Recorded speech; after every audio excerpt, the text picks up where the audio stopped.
창세기 19장 30절에서 38절 말씀.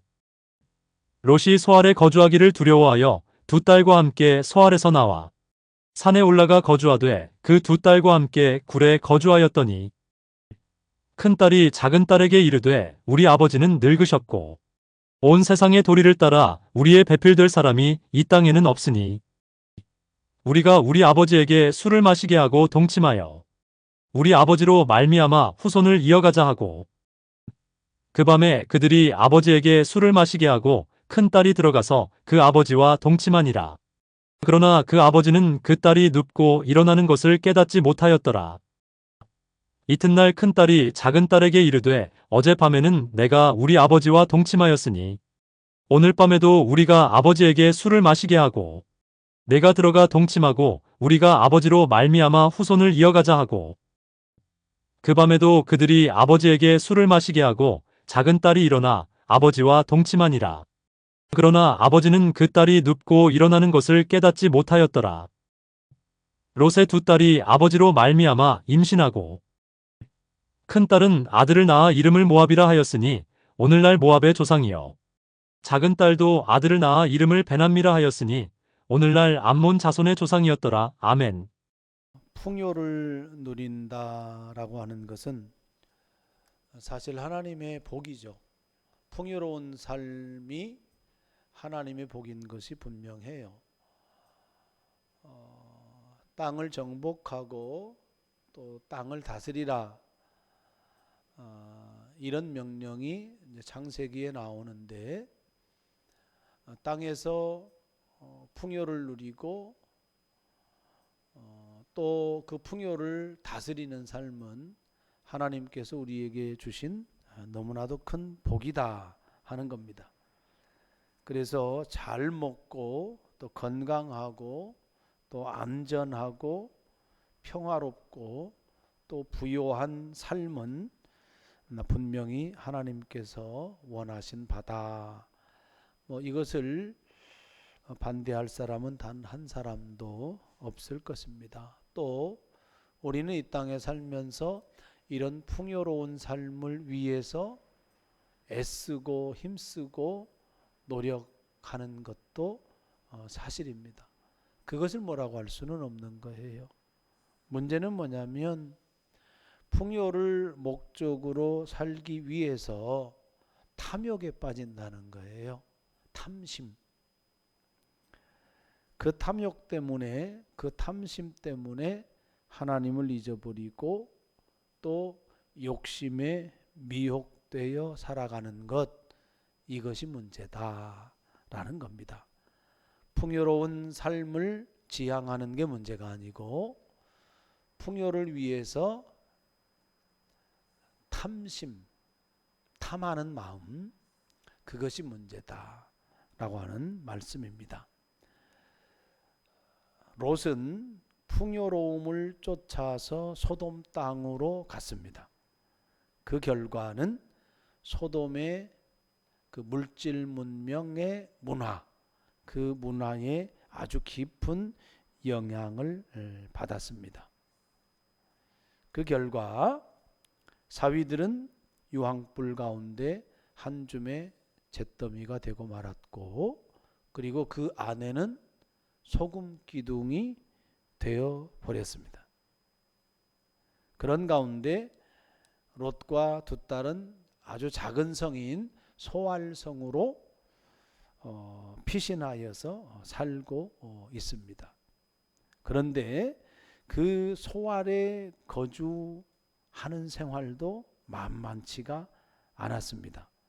30절에 보면 롯이 소알에 거주하기를 두려워했다, 그렇게 기록을 하고 있습니다. 그래서 산으로 거주지를 옮기게 되었고 산속의 동굴 가운데에서 살는 처지가 되었다라고 하는 겁니다. 그런 가운데서 두 딸은 자손이 끊기는 것을 방지하기 위해서 아버지에게 술을 마시게 하고 그 다음에 아버지와 동침하는 근친상간의 그 엄청난 죄를 범하고 맙니다.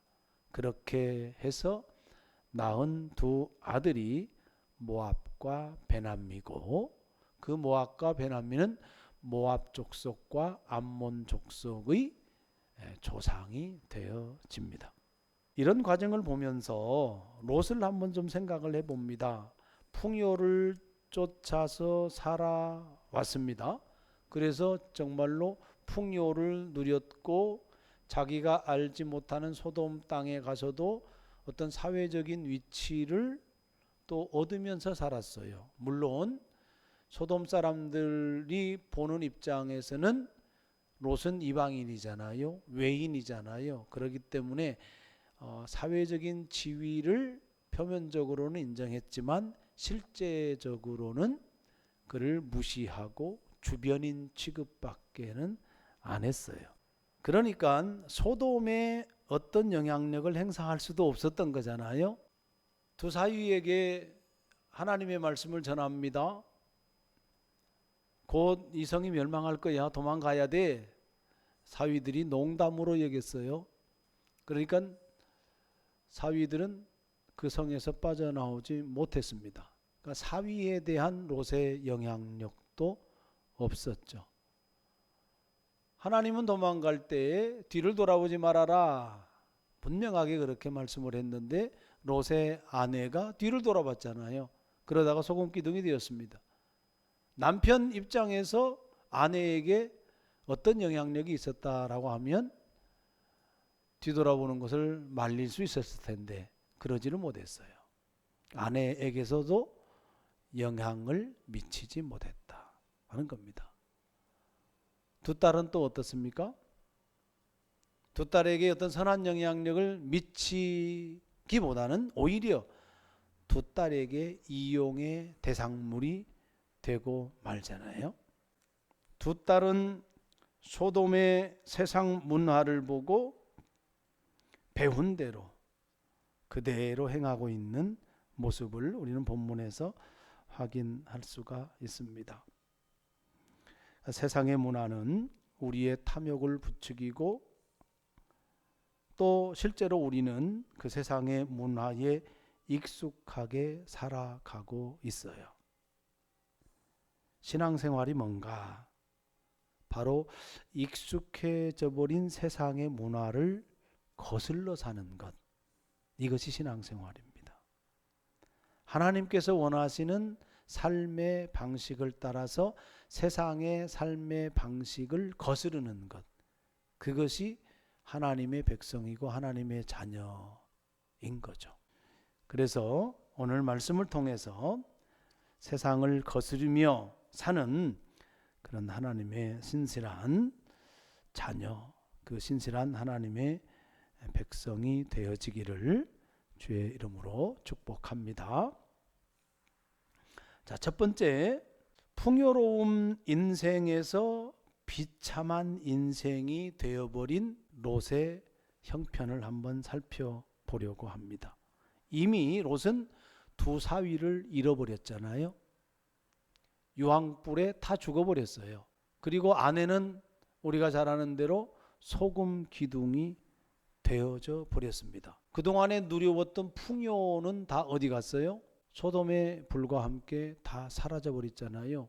종들도 있었고 짐승이며 가축이며 집이며 많은 풍요로운 것들이 있었을 거란 말입니다.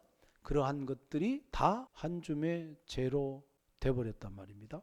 그 롯이 원했던 거 아니잖아요. 롯이 원한 세상은 풍요로운 세상이고 그 풍요로운 세상 속에서 풍요를 즐기며 누리며 행복한 인생을 살아가는 것이 롯의 목표였단 말입니다.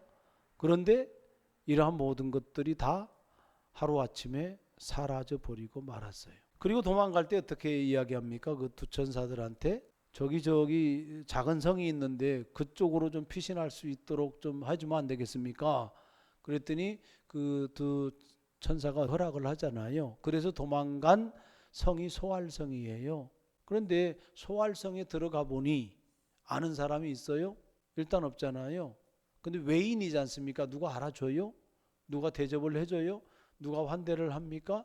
그러질 않아요. 집을 구해야 되는데 집 살 돈이 있어요? 집을 지을 어떤 땅, 터가 있어요? 집이 없어요. 말 그대로 인생의 밑바닥인 거예요. 두 딸과 함께 목숨은 건졌지만 거할 집도 없고요. 먹는 건 어떻게 해요? 먹거리도 없어요, 사실. 외인이기 때문에 그 소활성의 사람들의 눈치를 보면서 살아야 되는 것이고, 소활성이라고 해서 소돔과 고모라처럼 폭력적인 그런 세상이 아니었겠어요? 소활성도 역시 죄 많은 세상이란 말입니다. 외인을 향하여서 언제든지 폭력으로 행사할 수 있는 그런 도시예요. 그렇기 때문에 두려움을 느낀 거예요. 그러다 보니 어디로 갑니까? 산으로 도망가게 되었고, 산에 가면 그런데 거기가 안전하다고 생각을 한 거예요. 그러나 산 동굴에서 살기가 쉽지 않잖아요. 무엇을 말해주고 있냐면 비참한 인생, 그것을 말해주고 있는 겁니다. 풍요를 누리며 살았던 인생에서 아주 처참하고 비참한 인생으로 변해버린 롯의 형편을 우리가 확인할 수가 있어요. 그러면 언제부터 이 비참하게 됐을까라는 거예요. 금방 제 표현이 하루아침에 그렇게 됐어 이렇게 표현을 했지만, 표면적으로는 하루아침이지만 내용적으로 보면 하루아침이 아니죠. 롯이 아브라함을 떠나서 소돔으로 향할 때, 그때부터죠. 마치 우리가 누가복음 15장에 나오는 그 두 아들의 비유 있잖아요. 작은 아들이 아버지로부터 받을 상속분을, 재산을 달라고 해가지고 그 재산을 가지고 먼 나라로 떠난단 말입니다. 그 나중에 돌아올 때는 어떻게 돌아옵니까? 비참하게 돌아오잖아요. 그러면 그 아들이 비참해질 때는 언제부터예요? 아버지를 떠날 때부터인 거죠. 아버지를 떠날 때부터 그 아들은 비참해지기 시작한 거예요. 그런 것처럼 롯이 비참해지기 시작할 때에는 언제부터냐면 아브라함을 떠나서 소돔으로 향할 때, 그때부터란 말입니다. 소돔으로 향할 때, 그때는 어떤 상황이었기 때문에 소돔으로 향했어요? 소돔이 너무나도 좋은 땅, 풍요로운 땅, 보기에 좋은 땅, 그런 땅. 표면적으로 좋고, 표면적으로 즐겁고, 표면적으로 많은 문화 혜택을 누리고 그렇게 살아가요. 그런데 그때부터가 비참함이 시작되는 때였다라고 하는 그런 말씀인 거예요. 지금 롯이 산에 들어가서 동굴 속에서 살아간 때가 아브라함을 떠날 때로부터 몇 년인지 정확하게 성경적으로는, 성경 안에서는 계산이 안 되지만 최소한 13년 이상은 흘렀어요. 이건 무엇을 말해주냐면, 어떤 사람의 인생이 무너졌어요. 그러면 하루아침에 무너졌어, 그렇게 얘기할 수도 있는 거지만, 그러나 하루아침에 와르르 무너진 데에는 뭐가 있는 거예요? 그만한 이유가 있는 거예요. 그러면 그 사람은 매일매일 무너지고 있었던 거예요. 돈이 많아지고 가축이 많아지고 종들도 많아지고, 그래서 살기 좋고 풍요를 누리고 자랑하고 화려하고 그렇게 하지만 실제로는 그것이 무너지는 인생일 수 있는 거죠. 우리는 여기에 사실은 하나님의 음성을 들을 수 있어야 되는 거예요. 신앙은 하루하루 무너질 수 있어요. 세속 문화, 세상 문화에 하루하루 무너질 수 있는 거예요. 무너지다가 와르르 하고 무너질 수 있는 거예요. 지금은 괜찮아, 신앙생활 잘하는 것 같아요. 표면적으로 교회도 잘 다니고 봉사도 잘하고 헌금도 잘하고 기도도 열심히 하고 선교도 하고 등등 다 하는데, 삶의 모습은 세상 사람이 살아가는 가치관하고 별반 다름이 없어. 탐욕적이고 거짓이 있고 위선적이고, 그런 삶은, 그런 신앙은 매일매일 무너지고 있는 신앙이고, 언젠가는 어떻게 되는 거예요? 롯이 무너지는 것처럼 와르르 하고 무너질 수가 있다 하는 겁니다. 자, 두 번째 볼 것은 33절 말씀. 그 밤에 그들이 아버지에게 술을 마시게 하고 큰 딸이 들어가서 그 아버지와 동침하니라. 그러나 그 아버지는 그 딸이 눕고 일어나는 것을 깨닫지 못하였더라. 큰 딸의 반인륜적인 행동에 아버지가 아무런 힘도 사용할 수 없는 거예요. 그리고 35절 말씀 보세요. 하룻밤 지난 거예요. 그 밤에도 그들이 아버지에게 술을 마시게 하고 작은 딸이 일어나 아버지와 동침하니 하니라. 그러나 아버지는 그 딸이 눕고 일어나는 것을 깨닫지 못하였더라. 그래서 두 딸의 계획대로 그대로 이루어져서 각각 아들을 낳게 됩니다. 근데 이 딸들의 계략을 롯이 알지를 못해요. 무기력한 롯의 모습, 무기력하게 딸들의 이용의 대상이 되어져 버려 있다 하는 겁니다. 반복되는 33절과 35절의 말씀 속에서 아마 이 창세기의 저자가 분명히 의도를 가지고 이렇게 기록을 했을 겁니다. 깨닫지 못하였더라. 깨닫지 못하였더라. 성경에서 깨달음이라고 할 때는 매우 중요한 의미가 있어요. 깨닫는 것은 예수님의 제자됨의 필수. 하나님과 올바른 관계 안에서 살아가는 것의 필수는 뭐냐면 하나님의 말씀을 깨닫는 거예요. 롯은 깨닫지 못하고 있는 거죠. 무지한 거죠. 무감각한 거예요.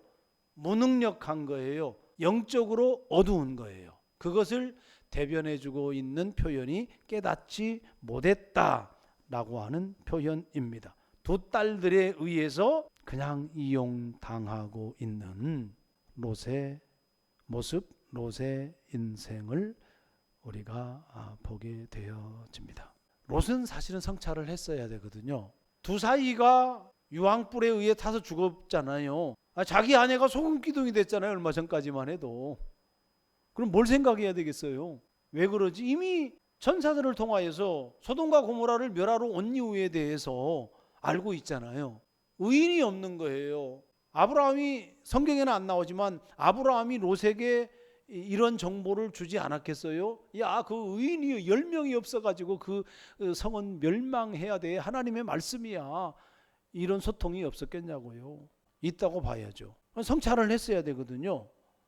롯이 성찰하는 모습이 성경에 전혀 나와 있지 않아요. 자기 자신이 아브라함을 떠나서 어떤 인생을 살아왔고 얼마나 포악한 곳에서 얼마나 가증스러운 곳에서 얼마나 탐욕적인 곳에서 그들에게 동화되며 살아왔다는 사실을 성찰을 했어야 되는 거예요. 근데 모습 보면 쫄보가 돼 있잖아요. 쫄보. 두려워 떠는 쫄보가 돼 있단 말입니다. 하나님에 대한 신뢰 없는 거잖아요. 먹고 살기에 급급한 거예요. 자기 살기에 급급한 거예요. 자기 안위에 집착되어져 있는 거예요. 그러다 보니 하나님이 보이겠어요? 안 보이는 거예요. 엄청난 재산, 사랑하는 아내, 그리고 두 사위를 잃어버렸어요. 엄청난 것을 잃었죠. 사실은 그 상실감이 있는 거예요. 어떻게 살아가지? 그 많은 재산 있었는데 없어졌잖아요. 내가 어떻게 살아가지? 아직도 그 부분에서, 즉 세상이 주는 풍요로움에서 벗어나 있지 못하는 롯의 영적인 상태.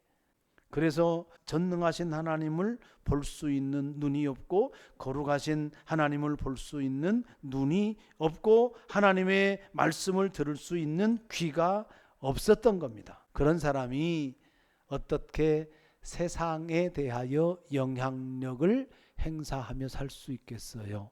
자기 집착에, 자기 안위에, 자기 두려움에, 자기 상실감에 살아가는 사람이 어찌 그리스도인으로서 세상 사람에게 선한 영향력을 행사하며 살아갈 수 있겠어요? 자기 딸에게조차도 안 되잖아요. 롯이 영적으로 어두우니까, 깨닫지 못하니까, 기본적으로 하나님에 대한 신뢰, 하나님에 대한 인식조차도 없는 그런 상태에서 반인륜적인 범죄의 대상물로 전락해버린 롯의 모습은 세상 속에 찌들어져서 살아가는 일그러진 우리의 모습일 수도 있다는 거예요. 깨닫지 못하면.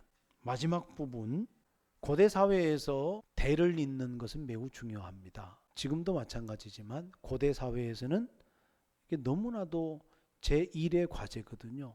그런데 없는 거예요. 31절에 보면 큰딸이 작은딸에게 이르되 우리 아버지는 늙으셨고 온 세상의 도리를 따라 우리의 배필될 사람이 이 땅에는 없다. 이렇게 못 박아요. 자기들 생각인 거죠. 그러니까 자기들 생각이에요. 하나님의 방법은 생각지 못하는 거예요. 그러니까 이 두 딸도 세속에 물들어져 있는 거예요. 하나님에 대한 기본적인 신뢰가 없어요. 대비되는 사람이 있잖아요. 아브라함은 그래도 실수는 하고 넘어지고 불신앙할 때도 있지만 기본적으로 하나님에 대한 신뢰를 가지고 있어요. 인내하고 있어요. 실수하지만 다시 하나님을 만나고 그리고 또 기다리고 인내하고, 이것이 아브라함의 신앙이에요. 롯의 사건이 끝나고 이후에 이제 사라가 이삭을 낳는 이야기가 21장에 나오거든요. 비교해봐라 그런 뜻이 있는 거예요. 롯과 아브라함을 비교할 수 있는 거고 롯의 두 딸과 아브라함을 비교할 수 있는 거예요. 롯의 두 딸도 결국은 보고 배운 것이 뭐겠어요? 소돔과 고모라에서 소돔과 고모라 땅의 문화란 말입니다. 그걸 배운 거예요. 말씀이 언급된 것을 보면 우리 아버지에게, 우리 아버지로 말미암아, 우리 아버지에게 이런 말들이 계속 나오잖아요. 우리 아버지, 우리 아버지, 우리 아버지. 그런데 결정적으로 아버지와의 동침이에요. 이거 엄청난 거잖아요. 이후에 신명기는 이 법을 금해요. 그리고 사형입니다. 근친상간의 죄를 범하잖아요. 율법에는 사형이에요. 엄청난 죄잖아요, 이게. 롯의 두 딸도 소돔과 고모라의 그 세상 문화를 거스리질 못해요. 거슬러 사는 삶을 살지 못해요. 왜냐하면 보고 배운 게 너무나도 익숙한 게 세속 문화이기 때문에 그래요. 이건 누구 책임 있는 거예요? 아버지 책임 있는 거잖아요. 아버지의 교육이 하나님의 말씀 교육이 아니고요, 하나님의 자녀로 교육한 게 아니고 소돔의 자녀로 교육한 거예요. 죄에 대한 양심의 가책이 전혀 나타나질 않아요. 죄의식이 전혀 나타나지 않아요.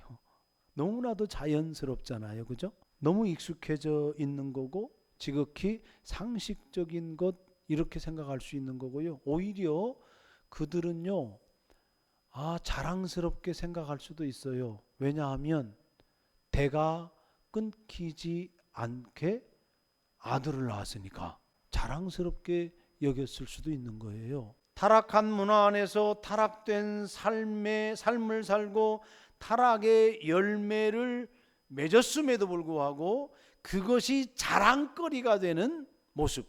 우리가 우리의 삶 속에서 그러한 것들을 찾아내고 끊어내야 될 문화다라는 겁니다. 세상의 가치관에 따라서 살아갔는데 그것이 악의 열매예요. 거짓의 열매예요. 타락의 열매예요.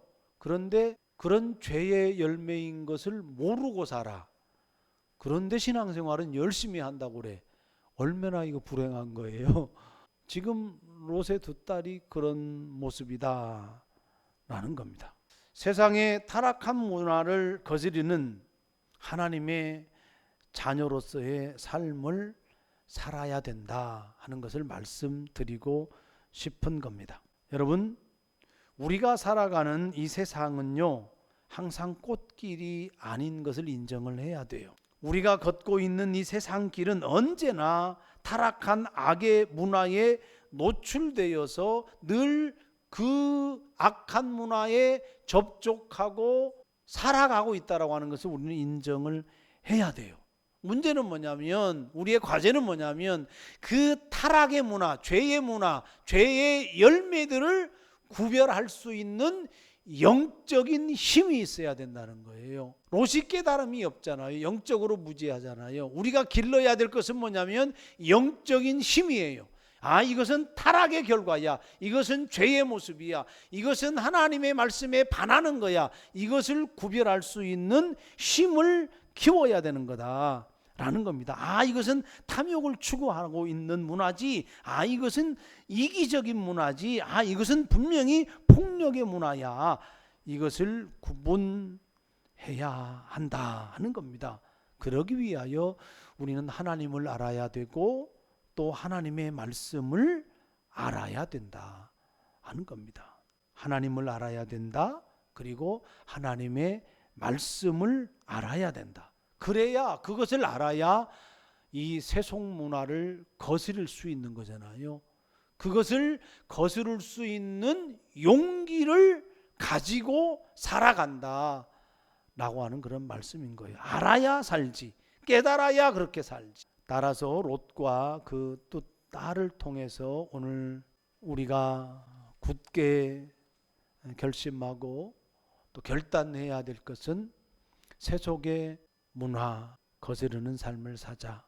어떻게 세속의 문화를 구별하지? 하나님을 알고 하나님의 말씀을 알아야 된다. 그래야 기준이 생긴다. 그리고 나머지는 결심해야 된다. 마치 예수님이 십자가의 길을 가기 위해서 예루살렘을 향하여 올라가잖아요. 근데 결심했다 그래. 결단한 거죠. 죽음을 결심하는 거거든요. 고난을 결심하는 거거든요. 세상을 거스르는 일을 결심하는 거거든요.